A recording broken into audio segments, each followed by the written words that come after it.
Mr. Foxman, would you have the courage to say no to the Israeli policy against the Palestinians and the ill treatment in the occupied West Bank and Gaza?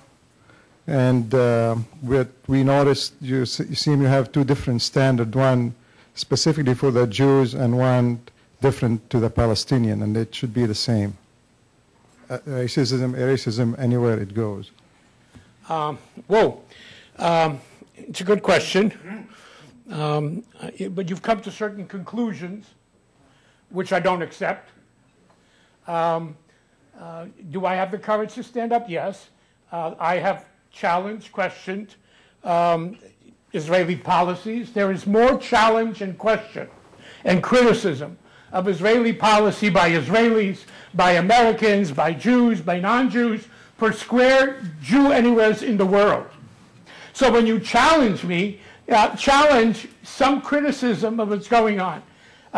You know where do you know that daily more Arabs kill Arabs, more Muslims kill Muslims, both in the Arab, in Gaza, etc., and throughout the world? Where is the voice? Why is it that when an Arab kills an Arab, nobody cares, not even the Arabs, not even the Muslims, but when a Jew kills an Arab, which they do in a war situation, that's where everybody screams. Yeah, I do have the courage. I don't believe that there are violations. There's a Supreme Court of Israel where Palestinians can go, when they can challenge, where they have challenged, where they have won, etc. There's a democratic system. There is none. There's nobody to go to when the Hamas kills a Fatah person in Gaza. There's nobody that they have to go to when somebody in Fatah kills a Hamas person in Ramallah. So, you know what? I will help them, and we're trying, the United States is trying to help set up civil institutions. But the answer is yes. I have criticized, and we will criticize. But there is so much criticism, and there's absolutely no standard. No. Now, I'll tell you something else that happens. The double standard that you accuse me of, which you're entitled to, the double standard exists on the other side. You tell me what country in the world has its legitimacy still challenged. Tell me, what country in the world is challenged by its neighbors? What country in the world is challenged that it has no right to be, no right to exist, no right to its capital, no right to defend itself? And you know who leads that challenge? Who leads that challenge are the Arab leadership, okay?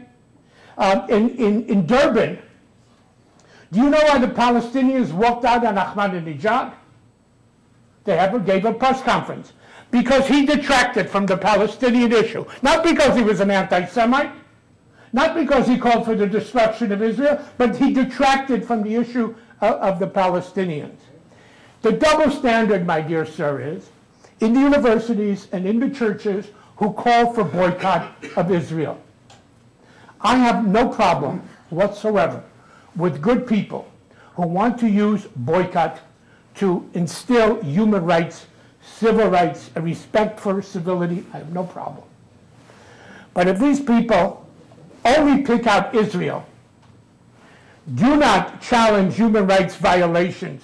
Let's start in Saudi Arabia, China, Cuba, Rwanda, you name it, and include Israel amongst those countries. I would argue that Israel doesn't belong there, but okay. But my dear sir, when the only country that some of the people who feel the way you do challenge and question is Israel, that's the anti-Semitism. You can challenge and question Israel. But when you only pick out Israel and to set a standard that doesn't exist anywhere else, then that's bigotry and anti-Semitism. But I will stand up, absolutely.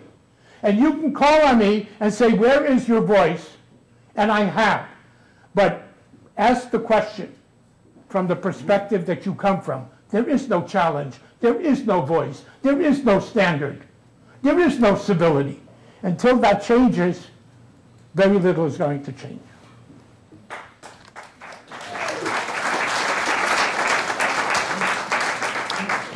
Mr. Foxman, a little different vein. On several occasions today, you referred to what Albania, what Bulgaria did during the Hitler regime, and certainly both those countries exhibited the kind of courage you asked for. What is there about those two countries, you think, in retrospect, that made it possible for them to stand up, do something different, and what can we learn from that, from their courage? I don't know, and that's what I guess my wish to find the DNA, what made it happen there. One of the things that we see, what we know is, that the feelings were almost in Bulgaria were across the board. It was the king, it was the religious leadership, it was the socialist leadership, which was communist at a certain point. It was the peasants. I don't know what it is. It's worth studying. But again, ironically, whenever we honor the righteous, the righteous say to us, nothing special. We didn't do anything special. We did what everybody should do or would do. I don't know. The answer is I don't know. Look, in the rest of Europe, okay, there were people in Holland who acted to save Anne Frank. But there were a lot in Holland who didn't act to save Jews. And so I don't know. The answer is I don't know. And I don't know how we find out, because when you probe them when they were alive, there was nothing special. If you had asked my nanny, for her it was faith. She was saving a soul for the Catholic Church. Okay. P.S. We had a custody battle. Okay? My parents survived. They came back to get me, and she said, I saved him. It belongs to me in the church. We tried all kinds of ways. And I remember I said to my father, when I was old enough to understand, because I didn't understand when I was 6, when 2 women were fighting over me. I loved it. They wanted this prince, But later, when I was old enough, and I said to my father, if she loved me so much, why was there hate? And it was only later that I learned to understand, where he said to me in Yiddish, Alles zu viel technisch. Everything in excess is no good. Too rich, too poor, too smart, too stupid, too much love. An excess of love can turn into hate. And so, what motivated her to risk her life? Now we know. Okay? Some people did it out of faith. Some people did it out of faith. It's the simplest thing. That's what you do. Now, yesterday in the Rotunda, they honored 5 Polish people who saved Jews. And when you read the story, everyone is a little different. In Holland, we just honored somebody from Holland who, he was a lawyer. He saved his clients. Okay? Now, he explained it because he knew them. He had a relationship. They hired him to take care of them. And he took it one step further. But, whatever it is that works, fine. But we don't know. It's a good question. We don't know. Thank you. Thank you, Abraham. I enjoyed this so much. Thank you so much.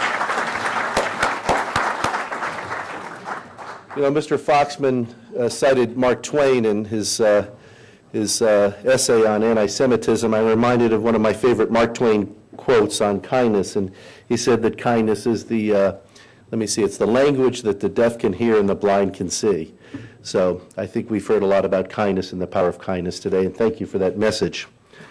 Thank you, Mr. Foxman. We've been listening to Abraham Foxman, National Director of the Anti-Defamation League. Thank you, ladies and gentlemen. Have a nice weekend. This forum is now adjourned.